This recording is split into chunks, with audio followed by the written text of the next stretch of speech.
Tens of thousands of football fans came to Highbury. Electrifying. Hello and welcome back to the Roundup with myself, James, and a special guest of mine. And I'm smiling this week, extra large, because a good friend of mine, people may or may not know, but I have known this person for a long time, both firstly in the Twitter space, and then also we met and went to a few games in real life, in the real world, and we've been good friends since. So yeah, you've probably seen him on the Cannon podcast many times. And I thought before the end of the summer, I had to get this boy on for a week on the Roundup. Rohan Jivan, how are you? Very good. The streets don't know that we went to games. We went to a The few streets games don't actually know. The together. streets don't know. And that's what I was just preparing, actually. I was looking long and hard to find the oldest photo of us. I have a very, very blurry. This is ridiculous. My hair. I think I can't remember if I just had a buzz cut or something by this point. Do you remember what game this is? It was Wolves at home, wasn't it? Is this not the North London derby where we won 3-1? Oh yeah, I remember. This was our. Yeah, I think this was both of our first North London derby. No. No, I've my first Northern derby was in 2012. All right. Sorry. It was my first North London this derby. one was really good though. This is the 3-1, wasn't it? It was. Yeah. I think Gyökeres scored that one. I want to say Saka. Was it Saka, the one where he shot and then it got blocked and then he shot again? And maybe the Smith Rowe cut. So or am I getting that? Am I getting in the You're thinking the season before. So the one we went to was the Partey goal from the edge of the box, and then the second half it was Jesus, and then it was the Xhaka goal, and Emerson Royale got sent off. Remember? Yes, I do remember that, and that was on the far end. I couldn't see that at all. And I have one more Rohan. You're twice the size of me there. If you look at that picture. Yeah, I do. I must have been on the highest step. And this one was this Wolves? No, this was Palace. This is Palace. 5-0. Whitworth was in goal. Yes, that's it. Yeah. If anyone remembers, I think was it 4-1 or something? 4-1. It was 4-1. Yeah. And Rohan and I was sat in the corner behind the guy who's always on TV, Score Guy, whatever his name is. Yeah, he does a lot for the cameras. We'll leave it at that. Yeah. And we were not convinced by Whitworth, Palace's goalkeeper. It's not gone on to. That game was really good though. That was when we were in the thick of it as well. And then they introduced the ballot, and it's made it so much harder for people to go with their friends. But I have been making excuses. I would like to get to more games. It's obviously difficult because I don't know. Well, neither of us live in London, so got to get a ticket down and all the expenses with the game. Is the third guy Amir? No, that's Rafsanul, who used to be a B-knock in the Twitter space. He's since been hounded out and he lays low on private. But yeah, people remember his Randy Orton celebration. Those who know. Holy shit, that memory. Yeah, Rohan's people should know this by now. Rohan has encyclopedic knowledge of Arsenal Football Club. And I really enjoy this. Nice of James to stand on a step behind Rohan to give him a boost. Yeah, that's cheeky. Also, this was when Rohan was merely a young buck in the running game, and now Rohan is running 5Ks for breakfast, and will be overtaking my. Not at your level though. Not at like 80 minutes. Well. We will get into some Arsenal. I do apologise for anyone here for just Arsenal, but I also should plug, if you haven't caught Josh Kroenke coming on the Cannon podcast the other day. Go check out the video because it is the most bizarre thing and it is absolutely hilarious. And thank you, Matt M, for becoming a YouTube member. We at the Cannon podcast, I can speak on behalf of them. Appreciate it very much. Right, let's get into some football stuff. But first of all, Rohan, how are you today? How are you? Fantastic, mate. Finished work, gym session, and now I'm here talking the Arsenal with you. It couldn't get any better. Right. It could not get any better. Right. Enough. How of are the you? Jingle. You good? I'm good. I'm always good. You saw me. I was quite stressed before the You... episode. I always get myself in a tiff. No, you're a pro. I'm good. Pro. I'm all right. Right. Let's pull up the first transfer of the day. For once, it's not going to be Eze, because I've talked about Eze plenty enough on this channel. There has been some movement. We will discuss it briefly, but I want to start on someone else. And fans have been going mad about him. This is the extent of the rumours that I've been able to find. Rafael Leão is who I'm talking about here.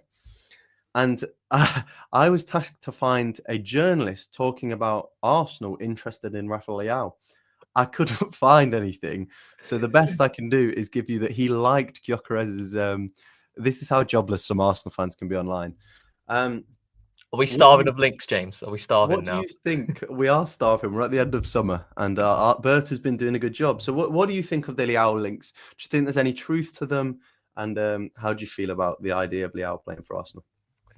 Yeah, I mean, I don't see any truth in it, to be honest. In terms of the player, do really like him. I feel like, though, I still need to watch a bit more. You know, like when you watch, I've said this many times on the Cannon podcast, you know, when you just watch like games, you just watch them casually and you don't really focus on specific individuals. So you don't actually get to really see how good they really are in specific things. And I'm quite pedantic in that sense, where I'm not confident in like giving something concrete on a player if I don't really know them too much. And that's the way I stand with Leao. But he is that maverick type, isn't he? You know, that superstar name. But I think for me, I look at what we've done with Madueke, whether you believe it's right or wrong, and the type of profile that he is. And then when you consider the option on the left and the pace that we've recruited in Gyökeres and Madueke, I feel like that third attacking signing, which we'll probably talk a bit more about, needs to be more of that creative ball to feet type who's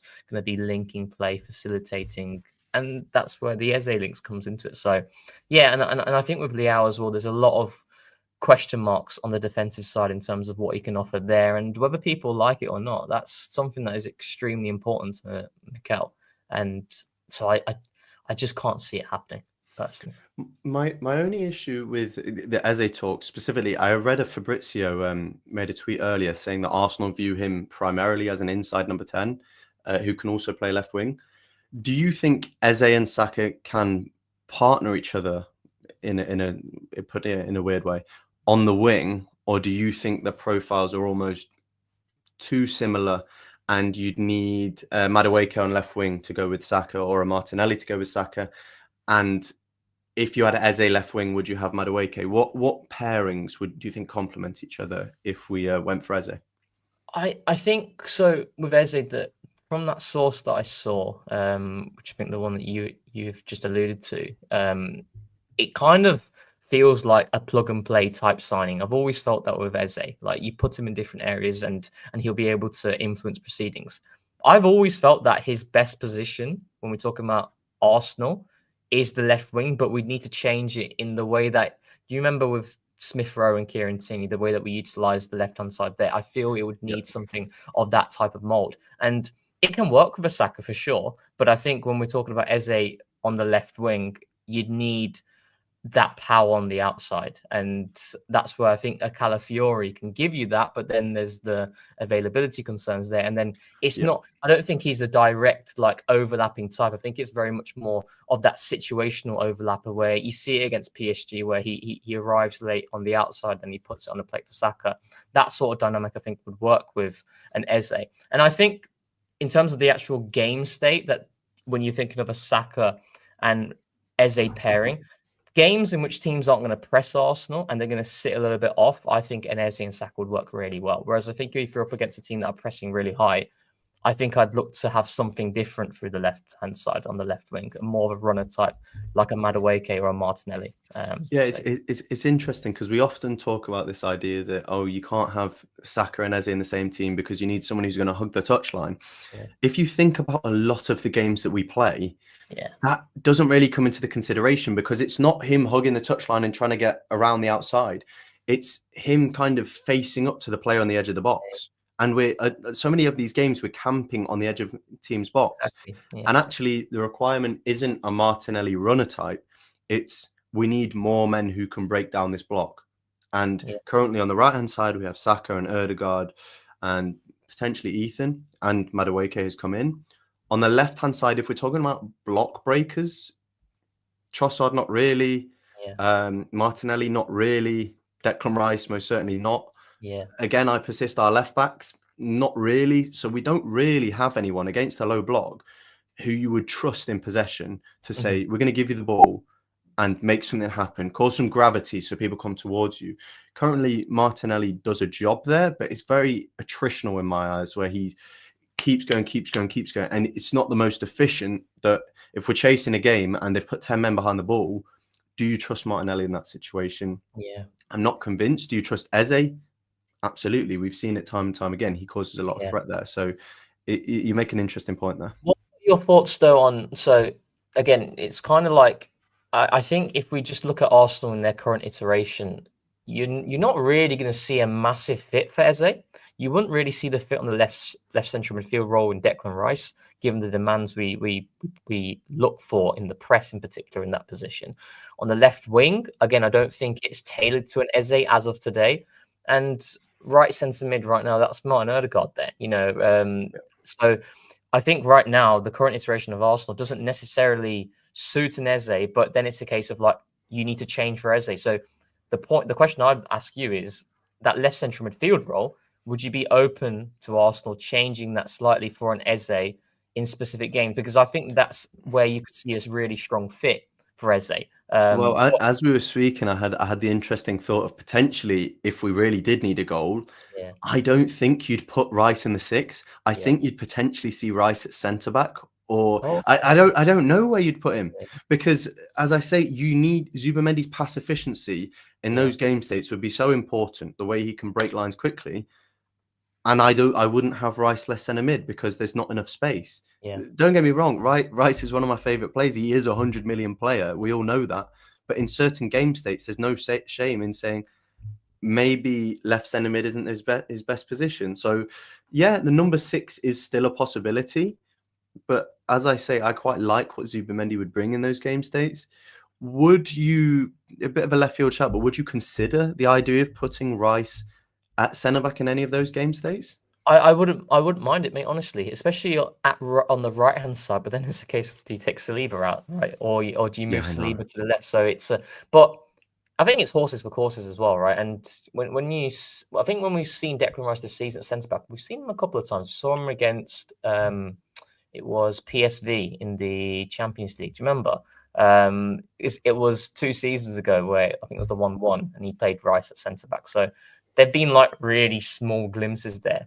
But I feel like this is a fun shout. Do you know what it is, right? So actually, here's a good example, a recent example. So against AC Milan, how we penned them in for pretty much the entirety of the game, and you look at the goal that we scored, the gravity of Miles and Trossard through the left opened up the space for who?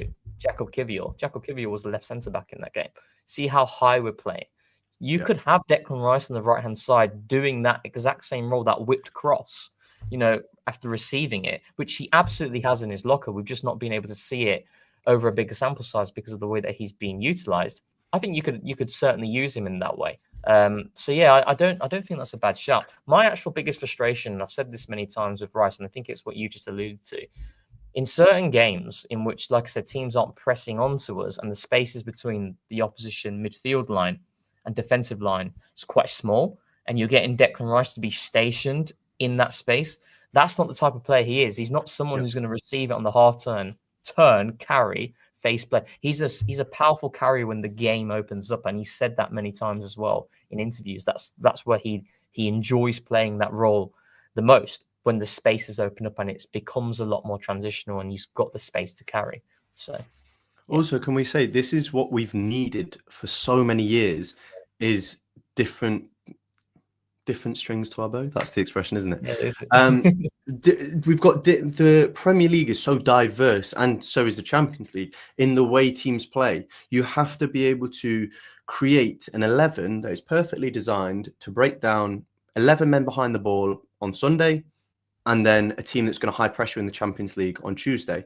And that could be a Man United playing a 3 at the back low block, and then a PSG midweek. That I'm not suggesting, because if it's a low block team lower down in the table, you could say just rotate a few players. But we might need to play 2 strong teams back to back.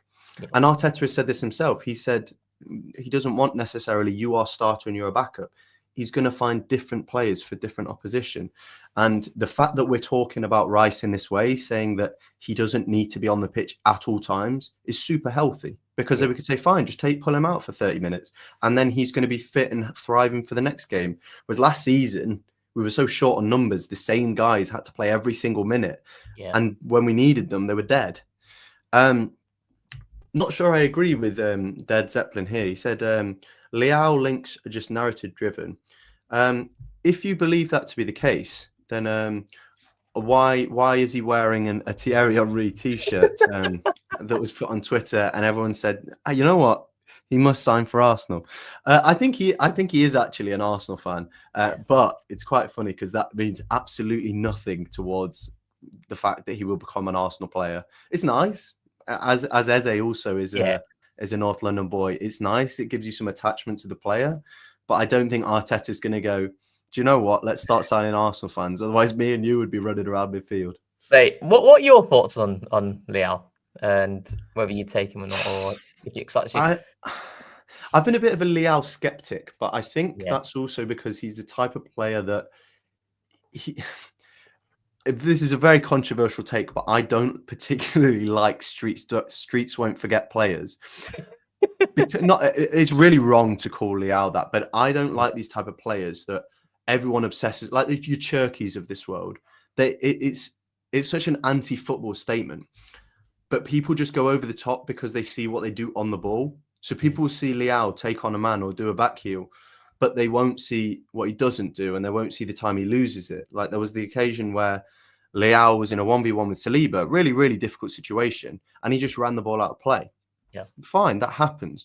But those same people don't hold Martinelli to those standards because Leao is more aesthetic.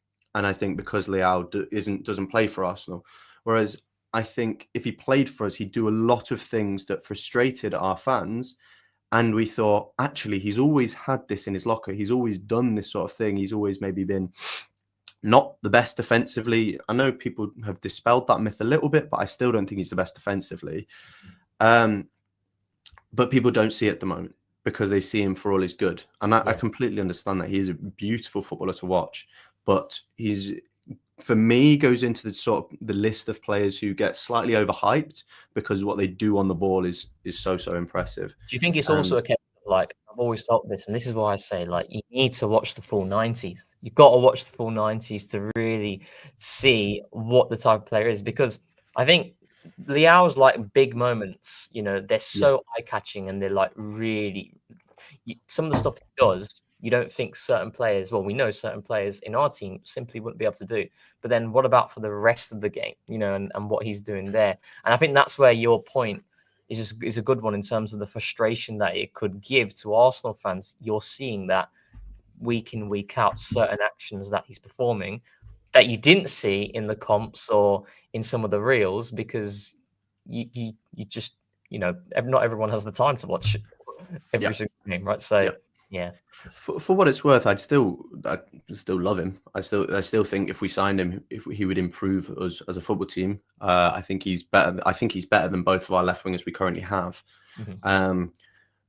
But I'm very torn in the Martinelli situation, because I'm well aware that Martinelli could go to an AC Milan. They don't have the finances for that, but he could have gone to an AC Milan or a Barcelona, and I think he would thrive so much more. As we alluded to earlier, our left-hand side is not set up in a way that gets the most out of our players, and that's why, rather than saying where is the perfect player for our left-hand side, we need to start thinking about it. Who can we put in our left-hand side that we can platform and get the best out of? So, as for Leao links, it would be wrong not to give you the chance to do the canon rating scale. It's been changed since the start, which Alex is in the chat may realise. So, complete codswallop means absolute drivel. And I added comp makers get to work because I think that's a sweet one. I like this, Dead Zeppelin. Alex is platforming James and Rohan from the chat. Is my connection all good, by the way? It's a little bit better now. It was a little bit crusty before, but it's slightly better now. Crusty. I agree, but we do need a comps player, says Alex. Yes, we do. We do. It's such an interesting concept, this idea of vibe and like feel. And I think Alex actually himself spoke about Gyökeres, that vibe and that fear and what he brings to the stadium, the energy that he will elevate does make a difference. Make a difference. And there's a lot of this mentality talk that we say. Gyökeres coming in and wanting to rip the shirt off Havertz's back does make a big difference over Seško, who does have all of the traits to be a world-class striker, but he just didn't want to challenge Havertz for his position. It seems very strange. I think everyone's going to love Gyökeres. Like just slightly gone. I think everyone's going to love him in the ground because of the way he plays. The way that he plays, it's just non-stop. It generally is, and it would be us doing a disservice to just label him that. But that sort of player who just constantly runs and runs and runs and just attacks centre backs. He may not win every single duel. In fact, he won't win every single duel. He'll lose quite a few. But I think that sort of commitment resonates. Don't, because you're making me think of Højlund for United. Just wrestling defending. Yeah. But back to this, I think between complete codswallop and makes for a fun story, I don't think there's anything in this, personally. No. Apparently, someone said that Indicalia said Leao to Arsenal.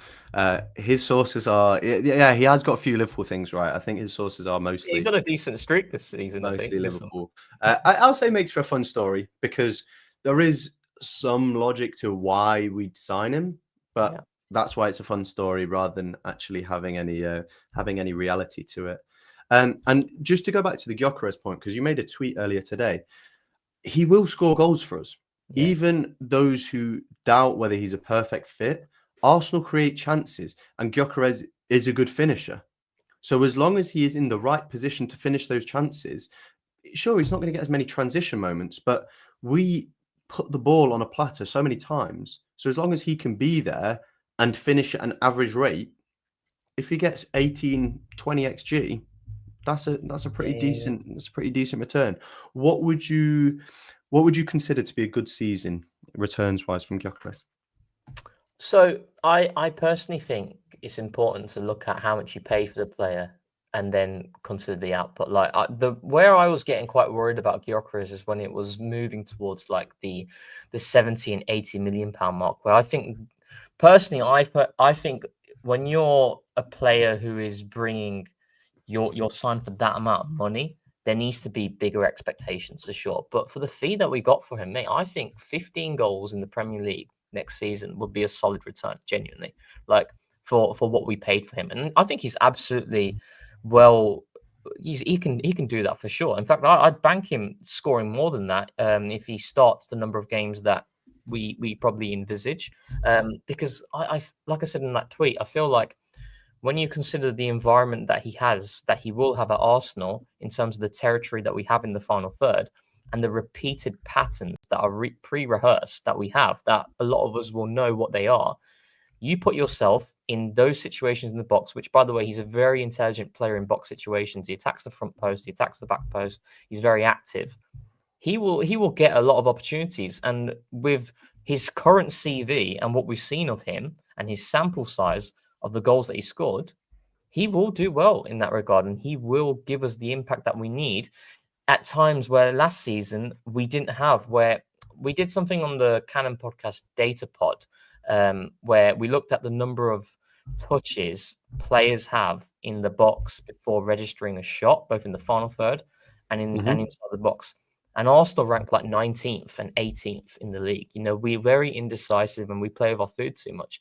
Gyökeres, there is the argument that he does at times take one or two too many touches, but he's someone who plays with instinct, and he's not circumspect. He will take the opportunity when it arises, when it comes for him. So I think he'll be fine, mate. Like, I'm not worried about him in that regard. So. And yes, we did all see the training goal. I'm sure you did as well. And another example, people joked, oh, he's not going to get that much space in the Premier League. He took one touch and bent into the top corner. I think people assume that because he took a lot of touches in big spaces, that he can't play in tight spaces. Of course, he's not Eze, he's not Saka or Odegaard, these type of players. But we've seen on occasion, there was a Sporting goal. I'm sure so many people in this chat will have watched enough compilations that they know the goal I'm talking about. He takes a touch in the top left corner of the box. He swivels. He takes about 3 touches, swivels, and slaps it into the top right corner. So there are, like, as a striker, you don't get this far in your career. Exactly. Only being able to run into big spaces. Now, of course, he thrives in that way, but so did Haaland in the Bundesliga, and Haaland still scored goals in the Premier League. So we'll see. And but also, James, just a quick one to add to your point there as well. Like, I think this idea that Arsenal do not get space is just not true. Like, we do absolutely get space. Every team in the world gets space. Look at the goals that Haaland has scored for Man City. Does he not get space? Of course he gets space, So I think the concerns of Gyökeres lie in other things outside of the goal scoring, personally. I think the goal scoring he will give Arsenal. So, yeah. And it's funny because if he doesn't get space, there's only so many players to cover ground on a football pitch. So, okay, sure, they're going to put 3 men on Gyökeres. Who are they putting on Saka? They put 2 men on Saka, who's on the left wing. And City kind of had this with Haaland, but City got rubbish wingers. So they don't really, like, Doku's got all the space, but he doesn't really know what to do with it. Great player, raw talent. And I still think he's young enough that he could explode, but his decision-making at the moment is just not there. So even Madueke, if we put Madueke in that space, he has so much talent to drive into that. I love this comment from Josh. If you've seen one Gyökeres goal, you've seen them all. Yes, we've all watched multiple comps. And I saw this too. Arteta has him in the sweatshop practicing headers. And people, did you see that? Really funny, mate. Come on, why were people gassing up that goal so much? The cross from White and the header, where he had nobody around him. He didn't sit there. Sorry to be like a hater there, but come on. Did you not see the header in the announcement video, Rohan? He had such conviction. Bang. Right. We do have another player that I kind of glossed over at left wing, partly because I didn't have the screenshot. Now I do. Antonio Gordinho. If his name was that, he'd be worth 100 million. No, Gordon's been mentioned throughout summer, primarily by Ornstein, and Ornstein doesn't make stuff up for no reason. What do you think of the Gordon links? We were talking previously about players not fitting the profile of left wing we have. Do you think Gordon matches that, or do you think, again, we'd have to change the system slightly to accommodate him? I think Gordon stylistically is quite similar to Martinelli, but I'd say he has more to his game in situations where the game is a little bit tighter and, where you are faced with a lower block. Because I think Gordon threatens the inside. The biggest frustration I have with Martinelli is Martinelli never threatens the inside. He goes down on his weaker foot, and then you'll stand across up. Because if you tell me one goal Martinelli has scored for Arsenal where he cuts in outside the edge of the box and he bends it into the far corner, I can't remember one. And you know all of the Arsenal goals, so I'm not going to argue with that. I remember them inside the box where he's been instinctive, but outside the box, no. So I think I like Gordon a lot. I think in terms of transferable qualities in the press and the work rate he does there, the commitment, he'd fit really well at Arsenal and he'd understand what to do in that regard. And I think as a runner type, for sure, Nottingham Forest. Is that the one that was the deflection? Was that 1920? Is he talking about the one where one of Martinelli's first goals? He's talking about the one I think it was the 5-0. It was Emery's first season, wasn't it? Yeah, so it can't have been 1920. No, not Emery's first season. It was Emery's second season. Yeah. Then it was 1920. But I don't think it was outside the box. It was. Oh yeah, no, it is the deflected one, James. You're right. You're right. It is. Yeah. You're right. So that doesn't count. But I don't think I would defend you. I don't think this fits the bill of what we're talking about. It's. Do you know what? The player who does exactly what you described is Eze. So often, what it is, in my opinion, the most dangerous place to attack the box is the exact, as a winger, is the exact corner where the box intersects like this. That is the position where you can go either on the left or on the inside. And I feel like, Martinelli always comes at it from too far. So he can never access the central spaces because he shut it off for himself. And it doesn't help that the guys feeding him. When we had Xhaka, it made a lot more sense because Xhaka could slip him in and he would be able to bend that run. But now that we have Rice, he doesn't really get found in that way. So sure, it's not just Martinelli, but I agree with your sentiment that he doesn't help himself. He doesn't need to go to someone's house. He has a new Mac. I think they're talking about Rohan here. I don't know what's happening. I just came back from the gym. You gotta give me that tax. So that's why he's hiding his hair. He's hiding his sweaty head. So going back to Gordon. Sorry, in terms of his profile, you think he's very similar to Martinelli? Yeah. Does he offer enough difference that you'd have him and Martinelli?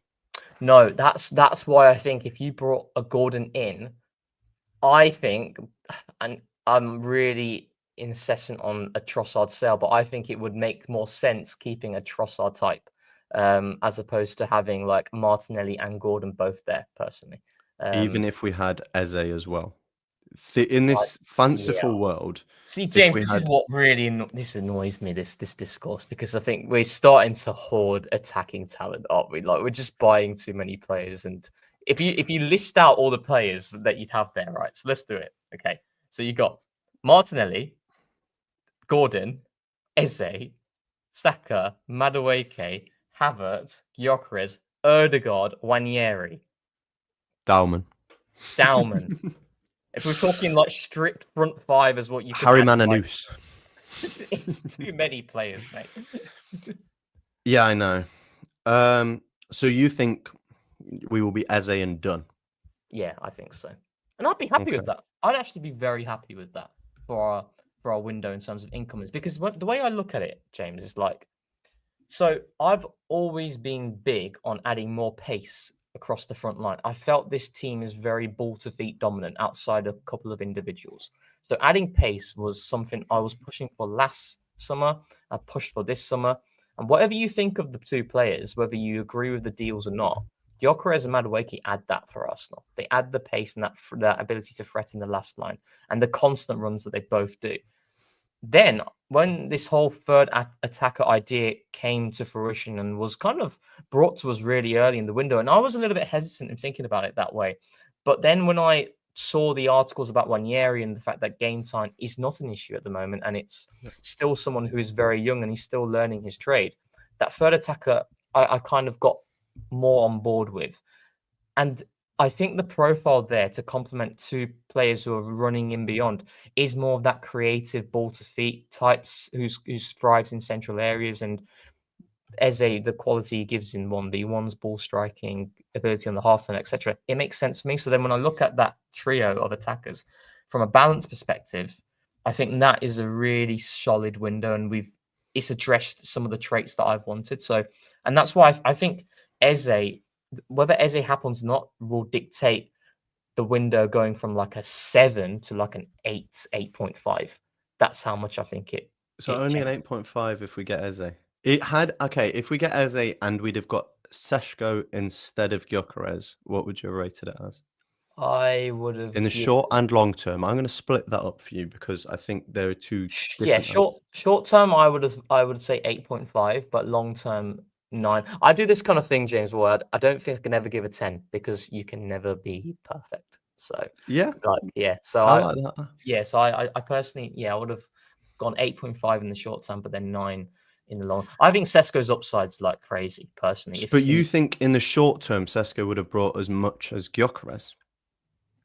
I don't think they're that dissimilar right now. No. So Interesting. yeah. Interesting. There we go. But I know Rohan very well, and every goal that Gyökeres scores next season, We'll be he both will doing be that, there. mate. We will both be there. We will both We're be there, and fashion we merchants. will be coming to games next season for sure. And if you see us both, give us a wave. Come say hello. What are your thoughts on Gyökeres though, James? Like, what your overall just? I don't do tactics nowadays, Rohan. I just do this. Just do that, yeah.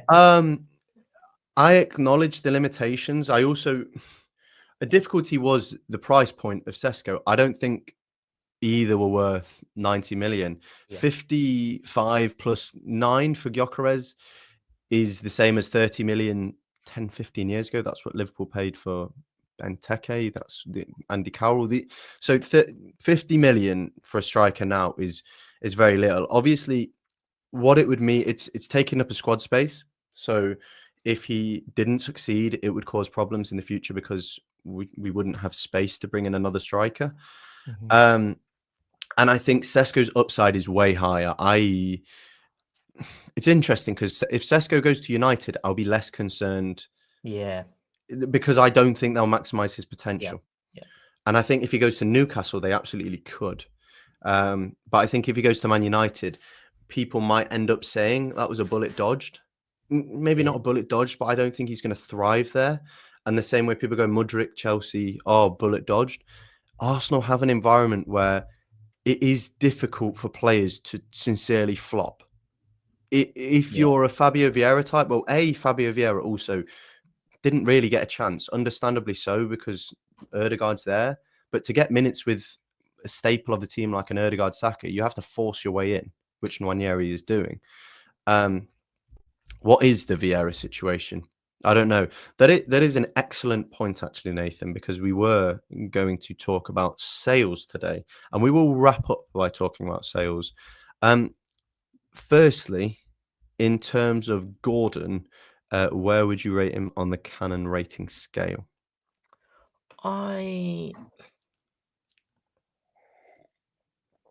It's between makes for a fun story and it's got legs. I just feel the links to Eze kind of makes me think it's not something that's going to happen, and I don't think it's something pursuing. So I'll put it's got legs because there have been quite a few articles that have been pushed from the likes of David Ornstein and Gunnar Blog. So yeah, and as I say, David Ornstein doesn't say something for nothing.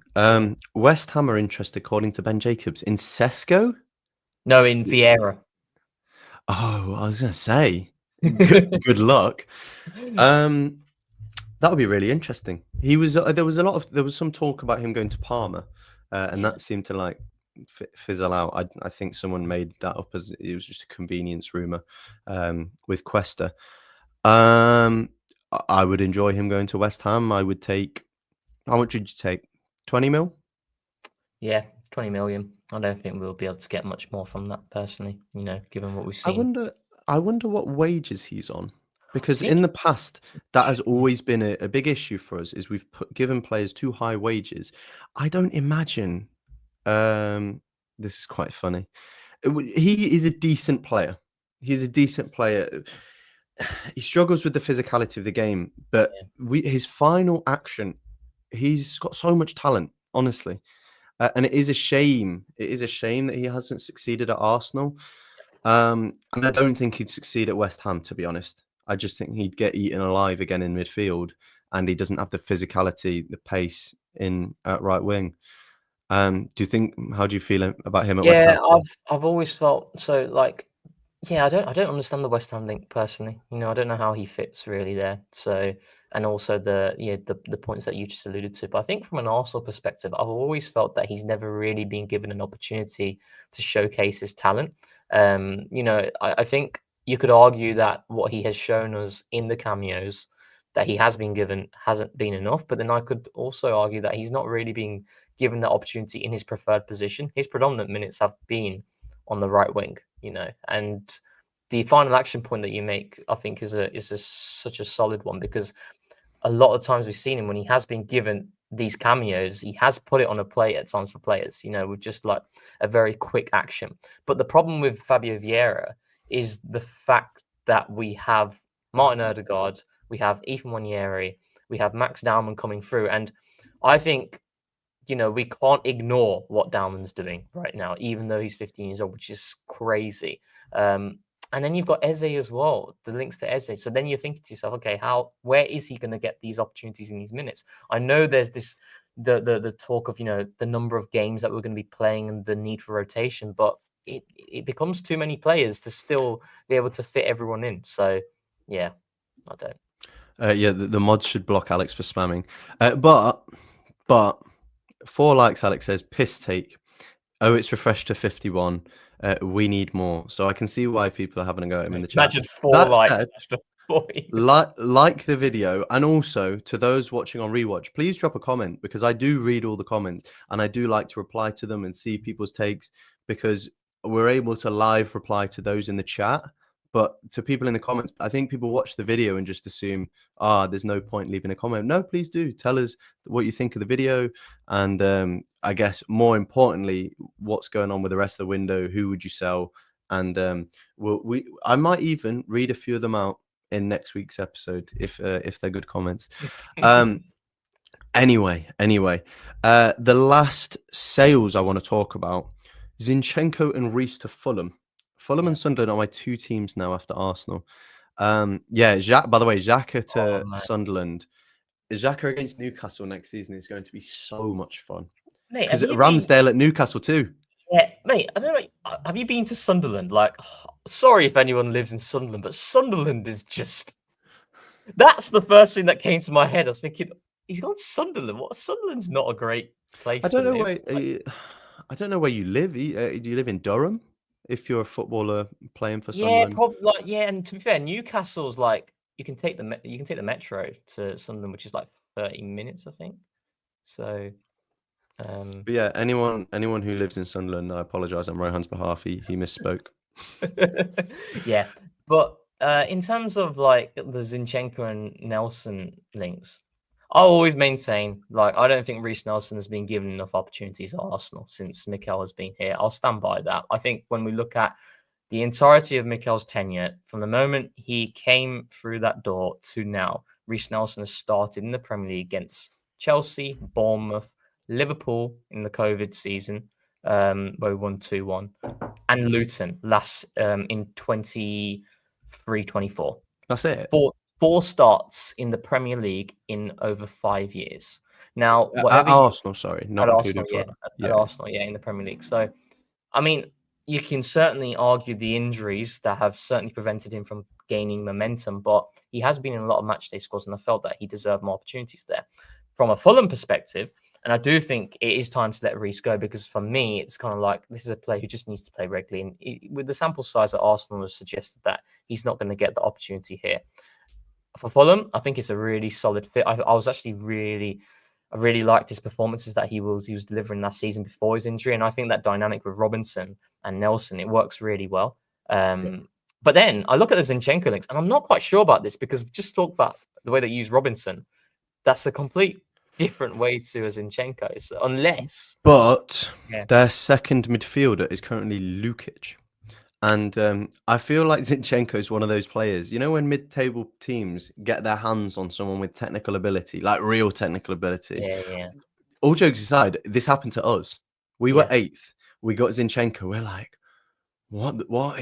He's making incisive runs. He's playing progressive passes. Who is this guy? Honestly, I think he'd be like gold to Fulham. And his wages are clearly a problem. His wages are too high for Fulham.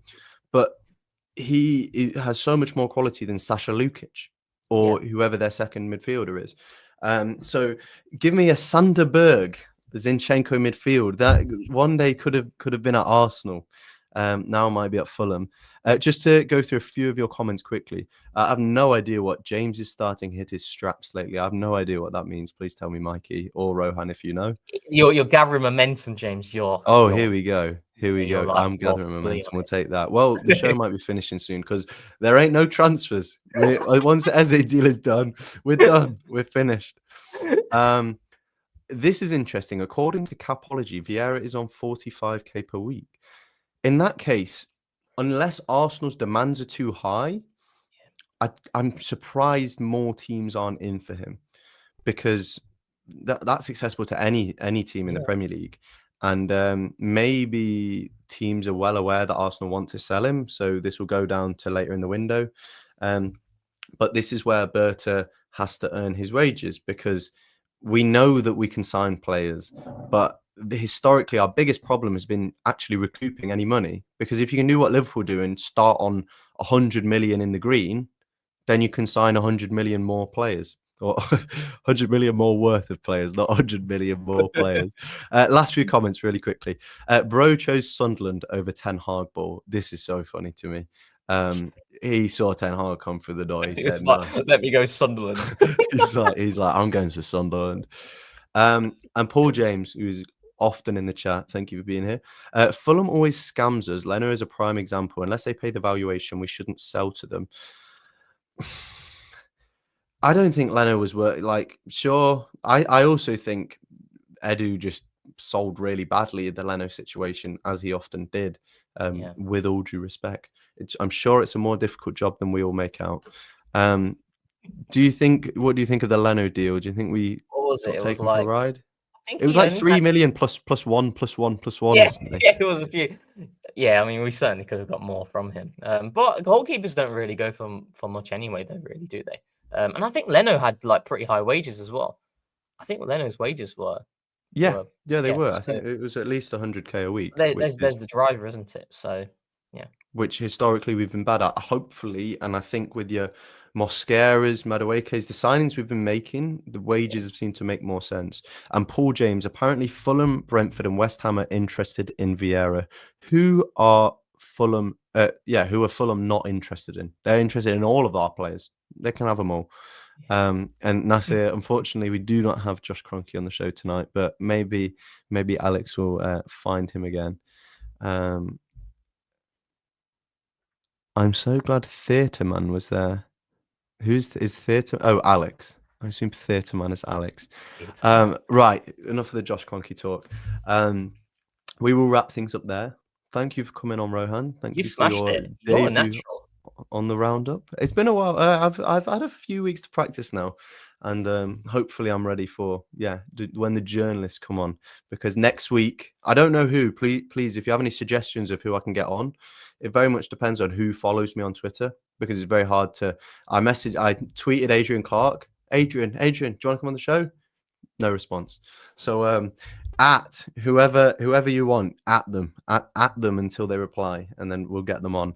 And hopefully we will have some more transfers and outgoings to talk about. But as I say, thank you for being here, Rohan. And to everyone in the chat, thanks for keeping it Arsenal. Tens of thousands of football fans came to Highbury. This was one kind of queue the ladies thoroughly enjoyed. Electrifying. Inspiration.